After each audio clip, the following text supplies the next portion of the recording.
அன்பின் தெய்வமே, மனன்றியோடு மை சோதரிக்கிறோம். தேவரே, இந்த வசனத்தை கொண்டு தேவாவியானவர் இடைவெளியீராக. இயேசுவே, இயேசுவே, இயேசுவே, மை நோக்கி கூப்பிடுகிறோம். பலனற்ற வேளையிலே, ஆண்டவரே, சிறுமைப்பட்ட வேளையிலே, ஆபத்திலே, ஆழத்திலிருந்து கூட கர்த்தாவே மை நோக்கி கூப்பிடுகிறோம். சத்தமிட்டு கூப்பிடு. எருசலேமின் சுவிசேஷியே, நீ சத்தமிட்டு கூப்பிடு. பயப்படாமல் கூப்பிடு. இதோ உங்கள் தேவன் என்று கூறு. நாங்கள் சத்தமிட்டு கூப்பிடுகிறோம். நீ எங்கள் தேவனாய் இருக்கிறீர். எங்களுக்காக எல்லாத்தையும் செய்ய வல்லவராய் இருக்கிறீர். உம்மை நோக்கி கூப்பிட்ட பிள்ளைகளை சத்தத்தை நீ கேட்டிருக்கிறீர் கர்த்தாவே. இந்த வசனத்தின் எங்களோடு இடைபடுவீராக. ஆவியானவர் வாயாயிருந்து நீ பேசு. நாங்கள் கேட்கட்டும். எங்கள் மாம்சம் வெளிப்படக்கூடாது. எங்கள் இருதயத்தின் நிறைவு வெளியே வரக்கூடாது. ஆவியானவரே வார்த்தையை பேசுவீராக. இருதயங்கள் கொழுந்து தெரியட்டும். நாமத்தை மேம்படுத்திக் கொள்ளும். இயேசுவின் நாமத்தில் பிதாவே, ஆமென். திரும்ப ஒரு விசை ஏசாயா 40:9 வாசிக்க கேட்க. சீயோன் என்னும் சுவிசேஷியே, நீ உயர்ந்த பர்வதத்தில் ஏறு. எருசலேம் என்னும் சுவிசேஷியே, நீ உரத்த சத்தமிட்டு கூப்பிடு. நீ நீ என்று சொல்லப்பட்டிருக்கிறது. நீங்கள் அல்ல, நீ உரத்த சத்தமிட்டு கூப்பிடு. கூப்பிடு. பயப்படாமல் சத்தமிட்டு, பயப்படாமல் சத்தமிட்டு யூதா பட்டணங்களை நோக்கி நோக்கி இதோ இதோ உங்கள் தேவன் என்று கூறு. இதோ உங்கள் தேவன் இருக்கிறார். நீ கூறு. உன் தேவன் பார்த்துக் கொள்ளுவார். இதோ தேவன் இருக்கிறார். நீ கூப்பிடு. கூப்பிட்டுக் கொண்டே இரு. உன் தேவன் பக்கத்தில் நின்று கொண்டிருக்கிறார். உன் தேவன் இருக்கிறார் என்று கூறு. நீ சத்தமிட்டு கூப்பிடு. இன்றைக்கு கர்த்தரை நீ சத்தமிட்டு கூப்பிடு. ஏன் அவரை நீ சத்தமிட்டு கூப்பிட வேண்டும்? இதோ உன் தேவன் இருக்கிறார் என்று கூறு. அப்ப கர்த்தர் நாம் சத்தமிட்டு கூப்பிட வேண்டும் என்பது தேவன் விரும்புகிறார். ஆண்டவரே, எதுவரைக்கும் எங்களுக்கு இந்த துன்பங்கள், இந்த துயரங்கள், இந்த போராட்டங்கள் தொடரும் என்று நீ அவரை நோக்கி கூப்பிடு. வேற யாரை நோக்கி கூப்பிட வேண்டாம். என்னை நோக்கி கூப்பிடு. நீ அறியாததும் உனக்கு எட்டாததுமான பெரிய காரியங்களை உனக்கு நான் அறிவிப்பேன். என்னை நோக்கி கூப்பிடு. நீ என்னை நோக்கி கூப்பிடுவாரையா? நீ அறியாததும் உனக்கு சிந்தைக்கு கூட எட்டாத காரியத்தை நான் உனக்கு செய்வேன் என்று அவர் சொல்லுகிறார். சங்கீதனின் புஸ்தகம் 145 சங்கீதம் 18 வசனத்தை தம்மை நோக்கி கூப்பிடுகிற யாவருக்கும். 145 சங்கீதம் 18 வசனத்தை பாருங்கள். தம்மை நோக்கி கூப்பிடுகிற யாவருக்கும், உண்மையாய் தம்மை நோக்கி கூப்பிடுகிற யாவருக்கும், உண்மையாய் தம்மை நோக்கி கூப்பிடுகிற யாவருக்கும் கர்த்தர் சமீபமாயிருக்கிறார். கர்த்தர் இருக்கிறாரா? சமீபமாய் இருக்கிறார் என்று கூறு. உன் தேவன் இங்கே இருக்கிறார் என்று கூறு. நீ எவ்வளவு சத்தமிட்டு கூப்பிட்டாலும் காது கேளாது போல அல்ல. கஞ்சடா இருந்து விட மாட்டார். காது கேளாது போல இருந்து விட மாட்டார். உன் பக்கத்திலே வருவார். வசனம் சொல்கிறது, அவர்கள் கூப்பிடுவதற்கு முன்பாகவே நான் அவர்களுக்கு மறு உத்தரவு கொடுத்தேன். அவங்க பேசுவதற்கு முன்பாகவே நான் அவர்களை கூப்பிடுவதற்கு முன்பாக. அப்ப பக்கத்தில் நின்று கொண்டு இருக்கிறார், பக்கத்திலே நிற்கிறார். நான் நினைக்கிறேன் ஏசாயா 65ஆம் அதிகாரம் 24ஆம் வசனம். அப்பொழுது அவர்கள் கூப்பிடுவதற்கு முன்னே நான் மறு உத்தரவு கொடுப்பேன், அவர்கள் பேசுகிற போது நான் கேட்பேன். கூப்பிடு, பக்கத்துல தான் இருக்கிறாரு, பக்கத்தில் நின்று கொண்டே இருக்கிறாரு. கூப்பிடுவதற்கு முன்பாகவே, கூப்பிடுவதற்கு முன்பாகவே. நீ நினைக்கிற எங்கேயோ இருக்கிறா என்று, ஆனா நம்ம கூப்பிடணும். நீ சொல்ற நம்ம கூப்பிடுமா, அவர் கேட்க அப்ப நம்ம கூப்பிட வேண்டிய அவசியம் இல்லை. நீ கூப்பிட வேண்டும் என்று அவர் விரும்புகிறார். என்னை நோக்கி பார்க்கிறாயா என்று இந்த பிரச்சனை அனுமதிக்கிறார். தேவ பிள்ளையே, யாரை நோக்கி கூப்பிடு. எந்த சூழ்நிலையிலே அவரை கூப்பிட வேண்டும் என்கிறதை நாம் கூப்பிடும் பொழுது அவர் கொடுக்கிற நன்மையை சொல்லி முடிக்கிறேன். முதலாவது பாருங்கள், 2 சாமுவேல் 22ஆம் அதிகாரம் 4ஆம் வசனம் 7ஆம் வசனம். துதிக்கு பாத்திரராகிய கர்த்தரை நோக்கி கூப்பிடுவேன். 2 சாமுவேல் 22ஆம் அதிகாரம் 4ஆம் வசனம் 7ஆம் வசனம். துதிக்கு பாத்திரராகிய கர்த்தரை நோக்கி கூப்பிடுவேன், அதனால் என் சத்துருக்களுக்கு நீங்களாக்கி ரட்சிக்கப்படுவேன். ரட்சிப்புக்காக நீ கூப்பிடணும். எழுத்தின் பிரகாரமாக நம்மை ரட்சிக்க ஒருவரும் இல்லை. உனக்கு கொடுத்து உதவுவதற்கு ஒருவரும் இல்லை. உனக்கு கை தூக்கி விடுவதற்கு ஒருவரும் இல்லை. அதுதான் ரட்சிப்பு. உனக்கு உதவி செய்ய யாரும் இல்லை. உன் உதவிக்காக, உன் ரட்சிப்புக்காக யாரை நோக்கி கூப்பிடு? கர்த்தரை நோக்கி. உன் ரட்சிப்புக்காக கர்த்தரை நோக்கி கூப்பிடு.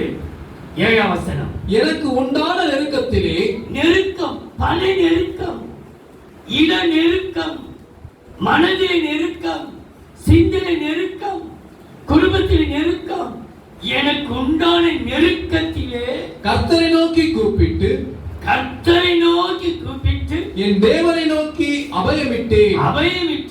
தமது ஆலயத்திலிருந்து என் சத்தத்தை கேட்டார். சத்தத்தை கேட்டார். என் கூப்பிடுதல் அவர் செவிகளில் ஏறிற்று. அவர் செவியில் ஏறிச்சா? கேட்காம இருக்கிறாரு. நீ கூப்பிடு.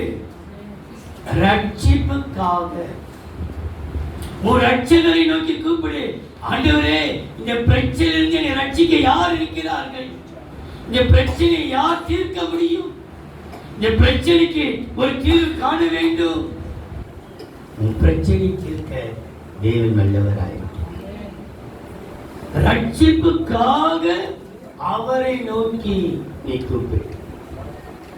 2 நாளாகமம் 20ஆம் அதிகாரம் 9ஆம் வசனம். எங்கள் மேல் பட்டயம். 2 நாளாகமம் 20ஆம் அதிகாரம் 9ஆம் வசனம். எங்கள் மேல் பட்டயம், நியாய தண்டனை, கொள்ளை நோய், பஞ்சம் முதலான தீமைகள் வந்தால், இதெல்லாம் வருகிறது. பட்டயம் வருகிறது. இரண்டாவது நியாய தண்டனை. ஒரு பெரிய தண்டனை அவர் பற்றி விழுந்திருக்கிறது.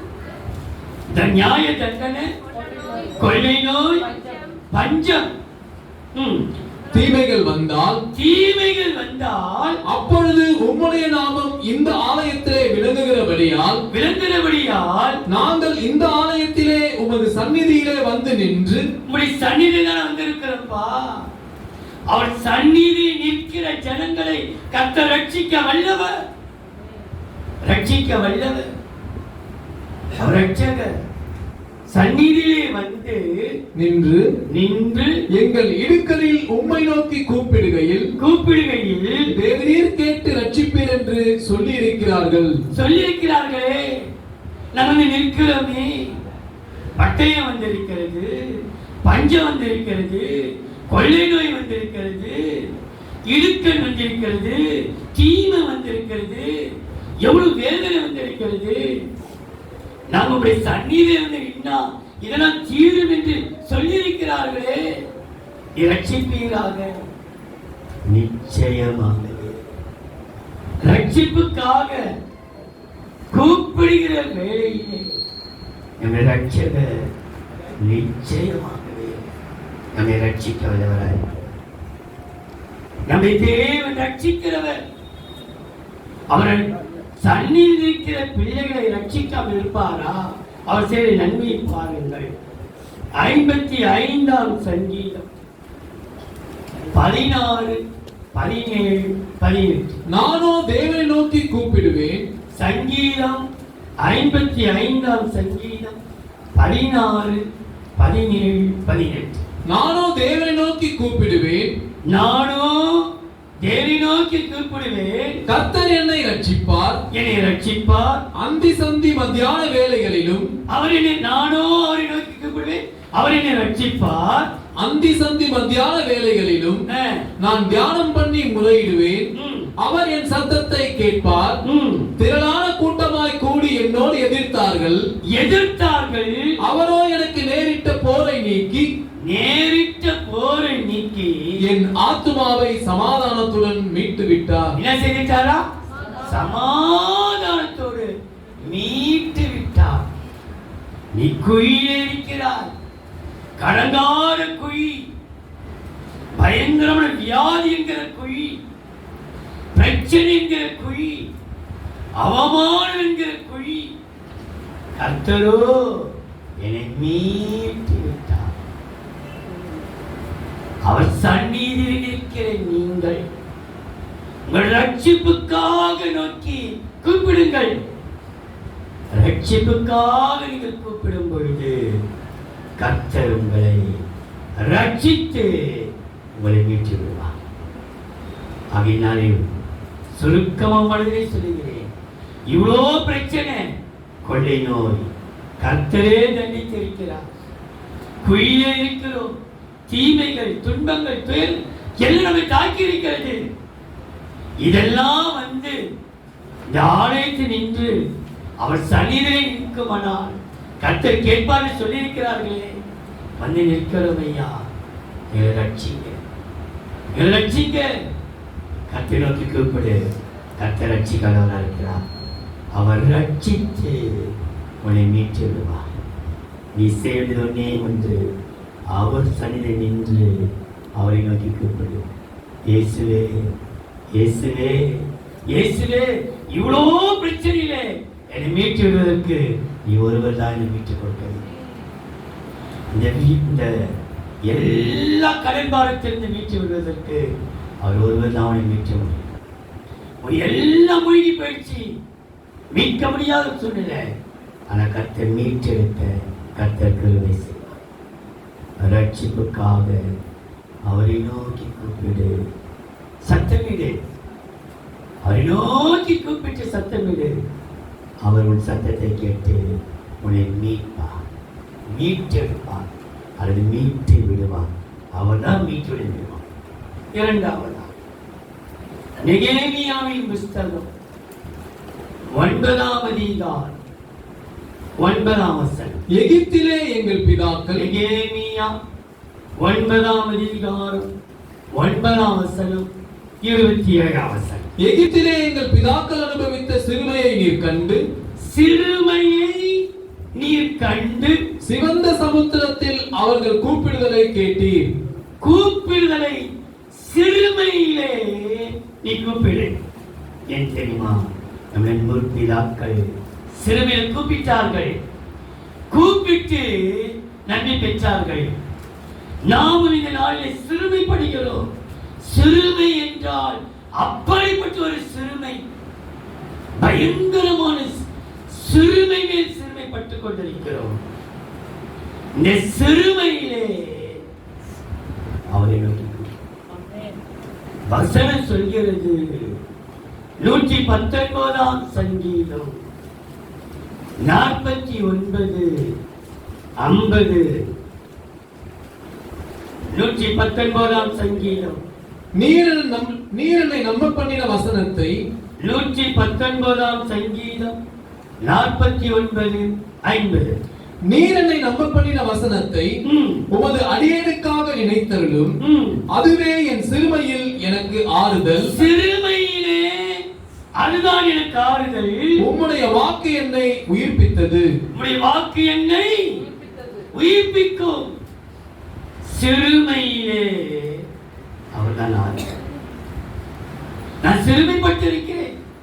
ஒரு வசனம் பாருங்கள், 72ஆம் சங்கீதம் 12ஆம் வசனம். கூப்பிடுகிற எளியவனையும் சிறுமை எளிமையும் சிறுமையுமானவர்கள் கூப்பிடுகிற எளியவனையும் உதவியற்ற சிறுமையானவனையும் உதவியற்ற எப்படிப்பட்டவனா சிறுமையானவனையும் அவர் விடுவிப்பார். அவர் விடுவிப்பார். விடுவிக்கிறது மாத்திரமல்ல, அவர் உன்னை உயிர்ப்பிப்பார். அவரே வசனத்தை தான் நம்பி இருக்கிறோம். அந்த வசனம் தான் நம்ம உயிர்ப்பிக்கப்படுகிறது. செத்த நிலையில இருந்தாலும் அவன் செத்துட்டான், அவ்வளவுதான். அவங்க இனி தலை தூக்க முடியாது. ஆனா கர்த்தருடைய வார்த்தை கர்த்தரை உயிர்ப்பிப்பார். சிறுமையில் நீரே எனக்கு ஆறுதல். இந்த வசனம் தான், நான் நம்பின வசனம் தான் என்னை உயிர்ப்பிக்கும். நம்மை கர்த்தர் உயிர்ப்பிப்பார். சிறுமைப்பட்டிருக்கிற நீ கர்த்தரை நோக்கி கூப்பிடு, அவர் உன்னை உயிர்ப்பிப்பார். காரணம், அவர் வசனத்தின் மீதே ஒரு நம்பிக்கை. இந்த வசனம் தான்பா, இந்த வசனம் தான்பா எனக்கு ஆறுதல். என் சிறுமையிலே நீதான் எனக்கு ஆறுதல். மூன்றாவது யோபின் புஸ்தகம் 27ஆம் அதிகாரம் 9ஆம் வசனம். ஆபத்து அவன் மேல் வரும்போது, யோபு 27ஆம் அதிகாரம் 9ஆம் வசனம். ஆபத்து அவன் மேல் வரும்போது தேவன் அவன் கூப்பிடுதலை கேட்பாரோ? கேட்பாரோ? ஆபத்தில கூப்பிடு, கேட்பாரா? அவன் அநியாயம் செய்தானோ கர்த்தர் கேட்பாரா? நிச்சயம் கர்த்தர் கேட்பார். ஆபத்து காலத்தில் என்னை நோக்கி கூப்பிடு, நான் உன்னை விடுவிப்பேன், நீ என்னை வைத்திருப்பாய். ஆபத்து காலத்தில் என்னை நோக்கி கூப்பிடு, விடுவிப்பாரோ? நிச்சயமாகவே அவர் விடுவிக்கிறவராக இருக்கிறார். ஆபத்துல மாத்திரமல்ல, ஆபத்துக்குள்ள ஆழமும் இருக்கிறதாம். 130ஆம் சங்கீதம் 1ஆம் வசனம். கர்த்தாவே, 130ஆம் சங்கீதம் 1ஆம் வசனம். கர்த்தாவே, ஆழங்களிலிருந்து உம்மை நோக்கி கூப்பிடுகிறேன். ஆழங்களில் இருந்து உமதாம்பா நோக்கி கூப்பிடுறேன். ஆபத்தில் உமதான் கூப்பிடுறேன். ஆழத்தில் இருந்தோம் உமதான் சிக்கிச்சு, கால் சிக்கிச்சு, வெளியே வர முடியல. அப்படி இழுக்குது, எங்களை காலை இழுத்து இருக்குது, வெளியே வர முடியல. ஆண்டவரே, அடி எடுத்து வைக்க பார்க்கிறோம், மேல வர முடியல. நோக்கி யோனார் சொல்கிறார், ஆழத்தின் அந்த பாசிகளை சுற்றி என்னை அமிழ்த்துகிறது. ஆழத்திலிருந்து நோக்கி கூப்பிட்டேன், ஆழத்தை நோக்கி கூப்பிட்டேன்னு சொல்றாரு. தேவ பிள்ளையே, உனக்கு ஆபத்து இருக்கிறது, ஆழங்கள் இருக்கிறது, போராட்டம் இருக்கிறது. பயப்படாதே. ஒன்றே ஒன்று, ஆபத்து காலத்தில் என்னை நோக்கி கூப்பிடு, நான் உன்னை விடுவித்தேன், நீ என்னை மகிமைப்படுத்திக் கொடு. மகிமைப்படுத்துகிற உன்னை கர்த்தருடைய வார்த்தையின்படியே 91ஆம் சங்கீதம் 15ஆம் வசனத்திலே அவன் என்னை நோக்கி கூப்பிடுவான், நான் அவனுக்கு மறு உத்தரவு அருளி செய்வேன். ஆபத்தில் நானே அவனோடு இருந்து. தூதனை அனுப்ப மாட்டார், ஆபத்தில் தோழன் அனுப்ப மாட்டார்.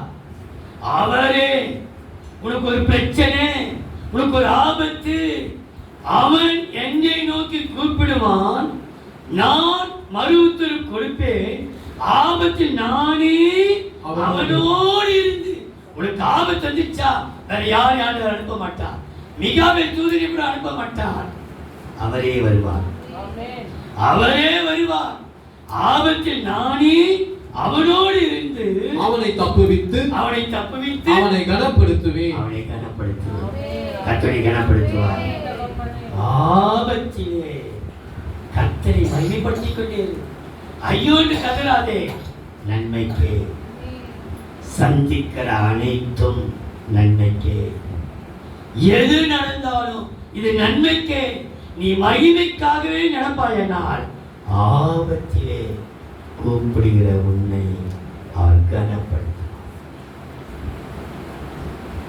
ரட்சிப்புக்காக கூப்பிடு, சிறுமையிலே கூப்பிடு, ஆபத்திலே அவருடைய கனப்படுத்துவார். 4வது ஏசாயாவின் புத்தகம் 30ஆம் அதிகாரம் 19ஆம் வசனம். சீயோனை சேர்ந்த ஜனங்கள், ஏசாயா 30ஆம் அதிகாரம் 19ஆம் வசனம். சீயோனை சேர்ந்த ஜனங்கள் எருசலேமில் வாசமாயிருப்பார்கள். இனி நீ அழுது கொண்டிராய், இனி நீ அழுது கொண்டிராய். உன் கூப்பிடுதலின் சத்தத்துக்கு அவர் உருக்கமாய் இறங்கி, கூப்பிடின் உன் அழுகையிலே நீ அவரை நோக்கி கூப்பிடுகிறபடினாலே உன் அழுகையின் சத்தத்துக்கு உருக்கமாய் இறங்கி அதை கேட்டவுடனே உனக்கு மறு உத்தரவு அருளுவார். உடனே உனக்கு என்ன செய்வாரா? அழுகையிலே அவனுக்கு கூப்பிடு. அழு, சத்தத்தை அடக்கிக் கொள்ளாதே. உன்னால் எவ்வளவு முடியும் அழு. சில பேர் சொல்லி அழாதே. எதுக்கு அழுகிறீங்க? அழாதே. அவருக்கு அழு, மனுஷனுக்கு அழுத வேண்டாம். எந்த மனுஷனுக்கு முன்பாக அழ வேண்டிய அவசியம் அல்ல. ஆனா அழுது அவனுக்கு கூப்பிடு. அழுகையோடு நீ கூப்பிடுவாயனால் அவளுக்கு ஒரு நன்மை செய்வார். 19ஆம் அதிகாரம் ஏசாயா 20ஆம் வசனம். அது எகிப்து தேசத்திலே சேனைகளின் கர்த்தருக்கு அடையாளமும்.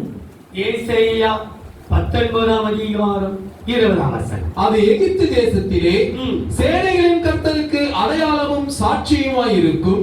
சாட்சியாய் இருப்ப நீ சாட்சியாய் வாழணும். அதுதான் ஏன் விரும்புகிறார். அழுகையை கூட உன் சாட்சி கட்டிவிடக் கூடாது. நீ இன்பமாயிருந்தா சாட்சி, நீ அழுகையின் சாட்சியா இருப்பாயனால் அவர்களுக்கு செய்கிற நன்மை பாருங்கள். சாட்சியோடும் ஒடுக்குகிறவர்களின் நிமித்தம் அவர்கள் கர்த்தரை நோக்கி கூப்பிடுவார்கள். எவ்வளவுக்கு எவ்வளவு ஒடுக்கி ஒடுக்கி உன்னை ஒடுக்குறாங்களோ நீ அழுது கொண்டே இரு. ஒடுக்குற வேலையிலே கூட நீ அவரை நோக்கி கூப்பிடு. அப்பொழுது அவர்களுக்கு ஒரு இரட்சகனையும் ஒரு பலவானையும் அனுப்பி அவர்களை விடுவிப்பார். தேவனியோடு இருக்கிறார். அவனுக்கு நீ ஒடுக்கப்படுகிற எவ்வளவு ஒடுக்க முடியுமோ ஒடுக்கிக் கொண்டே இருக்கிறார்கள். ஆனா சாட்சிய மக்கள் விட்டுறார்கள். நீ சாட்சியாக இருப்பாயனா கர்த்தருக்கு ஒரு நன்மை செய்கிறார். ஏசாயா 58ஆம் அதிகாரம் 9ஆம் வசனம். அப்பொழுது நீ கூப்பிடுவாய். எப்பொழுது? அழுகை நேரத்திலே. உன்னை ஒடுக்கும் பொழுது, நீ சாட்சியாக இருக்கும் பொழுது நீ கூப்பிட்டுக் கொண்டே இரு. உன் சாட்சி விட்டு விடாதே. ஏசாயா 58:9. அப்பொழுது நீ கூப்பிடுவாய், கர்த்தர் மறு உத்தரவு கொடுப்பார். நீ சத்தமிடுவாய், இதோ நான் இருக்கிறேன் என்று சொல்லுவார். நுகத்தடியையும் விரல் நீட்டுதலையும் நிபச்சொல்லையும் நீ உன் நடுவிலிருந்து அகற்றி, இதோ நான் உன்னோடு இருக்கிறேன். என்ன சொல்றாரா? இதோ நானு உன்னோடு இருக்கிறேன். நீ என்னை கூப்பிடுவாய். திரும்ப வசிப்பா. நீ என்னை கூப்பிடுவாய். கர்த்தர் மறு உத்தரவு கொடுப்பார். மறு உத்தரவு கொடுப்பார். நீ சத்தமிடுவாய். நீ சத்தமிடுவாய். இதோ நான் இருக்கிறேன் என்று சொல்லுவார். என்ன சொல்வாரா? நான் இருக்கிறேனே, நான் உன்னோடு தான் இருக்கிறேனே, உனக்காகத்தான் இருக்கிறேன். நீ அழுது கொண்டு இருக்கிற, உன் சத்தத்தை வேற யாரை கேட்கிற? நான் தான் உன்னோடு இருக்கிறேன். அழுகிற நீ அவரை நோக்கி கூப்பிடும் போது அவர் உன்னோடு இருப்பார். கடைசியா லூக்கா எழுதின சுவிசேஷம் 18ஆம் அதிகாரம் 7-8. அந்தபடியே லூக்கா 18ஆம் அதிகாரம் 7-8. அந்தபடியே தேவன் தம்மை நோக்கி இரவும் பகலும் கூப்பிடுவர்களாகிய தம்மால் தெரிந்து கொள்ளப்பட்டவர்களின் விஷயத்தில் நீடிய பொறுமையுள்ளவராயிருந்து. எப்படி கூப்பிடுறாங்க? இரவும் பகலும் கூப்பிட்டுக் கொண்டே இருக்கிறார்கள். தம்மால் தெரிந்து கொள்ளப்பட்ட விஷயத்திலே நீடிய பொறுமையுள்ளவராயிருந்து அவர்களுக்கு நியாயம் செய்யாமல் இருப்பாரோ? சீக்கிரத்தில் அவர்களுக்கு நியாயம் செய்வார் என்று உங்களுக்கு சொல்லுகிறேன். ஆகிலும் மனுஷகுமாரன் வரும்போது பூமியிலே விசுவாசத்தை காண்பாரோ என்றார். விசுவாசத்தோடு கூப்பிடு. விசுவாசத்தை காண்பாரோ? விசுவாசத்தோடு கூப்பிடு. எனக்கு செய்வார், நியாயம் செய்வார், நீதி செய்வார், என் பிள்ளைகளுக்கு தேவையை சந்திப்பார், என் குறைவை நிறைவாக்குவார். நீ விசுவாசத்தோடு அவனுக்கு கூப்பிடு. நீ கூப்பிடும் பொழுது உனக்கு ஒரு நன்மை செய்கிறார். மார்க்கு சுவிசேஷம் 10ஆம் அதிகாரம் 47, 48, 52 வாசிக்க. அவன் நசரேயனாகிய இயேசு வருகிறார் என்று கேள்விப்பட்டு, மார்க்கு 10ஆம் அதிகாரம் 47, 48, 49. அவன் நசரேயனாகிய இயேசு வருகிறார் என்று கேள்விப்பட்டு, இயேசுவே தாவீதின் குமாரனே எனக்கு இரங்கும் என்று கூப்பிடத் தொடங்கினான். இறங்கு என்று கூப்பிட தொடங்கினான். அவன் பேசாதிருக்கும்படி அநேகர் அவனை அதட்டினார்கள். அவனோ தாவீதின் குமாரனே எனக்கு இரங்கும் என்று முன்னிலும் அதிகமாய் கூப்பிட்டான். இயேசு நின்று அவனை அழைத்து வர சொன்னார். அவர்கள் அந்த குருடனை அழைத்து, விரன் கொல், எழுந்திரு, உன்னை அழைக்கிறார் என்றார்கள். 52. இயேசு அவனை நோக்கி, நீ போகலாம், நீ போகலாம், உன் விசுவாசம் உன்னை ரட்சித்தது என்றார். உன் விசுவாசம் உன்னை. அப்ப அதுக்கு முந்தின வசனம் சொல்கிறது, உடனே அவன் பார்வை அடைந்து அவனுக்கு பேச்சு. உடனே விசுவாசத்தோடு நீ நோக்கி கூப்பிடு. அந்த வசனம் சொல்கிறது, உடனே அவன் பார்வை அடைந்து அவனுக்கு பின் சென்றான். உன் விசுவாசம் உன்னை. விசுவாசத்திலே அவனை நோக்கி கூப்பிடு, உடனே உனக்கு கிடைக்கும். நீ எதை கேட்கிறாயோ உடனே கொடுப்பார். அவர் கொடுக்காமல் வேறு யாருக்கு கொடுப்பார்? உடனே கொடுத்தா நீண்ட நாட்கள் அல்ல. இன்னைக்கு விசுவாசத்திலே அவரை நோக்கி கூப்பிடு, அவர் உனக்கு கொடுப்பார். எப்படி கொடுப்பாரா? உடனே. நீ உரத்த சத்தமிட்டு கூப்பிடு. நீ உரத்த சத்தமிட்டு கூப்பிடு. எருசலேம் சுவிசேஷியே, பயப்படாமல் சத்தமிட்டு கூப்பிடு. இதோ உன் தேவன் இருக்கிறார் என்று கூறு. உன் ரட்சிப்புக்காக கூப்பிடு. சிறுமைக்காக கூப்பிடு. ஆபத்துக்காக கூப்பிடு. அழுகைக்காக கூப்பிடு. விசுவாசத்திற்காக கூப்பிடு. உடனே அவர்களுக்கு எல்லாவற்றையும் கொடு. அன்பின் தெய்வம், மனன்றியோடு மெய்சோதரிக்கிறவையா பிதா, குமார், பரிசுத்தாவின் நாமத்தினால் அடியான் ஜெபித்து ஆசீர்வதிக்கிறேன். பிள்ளைகளுக்கு நேராக நாமத்திலே கரங்களை விரித்து ஆசீர்வதிக்கிறேன். அவர் அவர்களுக்கு கொடுக்க வேண்டிய ஆசீர்வாதங்களை கர்த்தர் கொடுத்து ஆசீர்வதிப்பீராக. தொடர்ந்து பெரிய காரியங்களை செய்யும் இயேசுவின் நாமத்தில் பிதாவே, ஆமென்.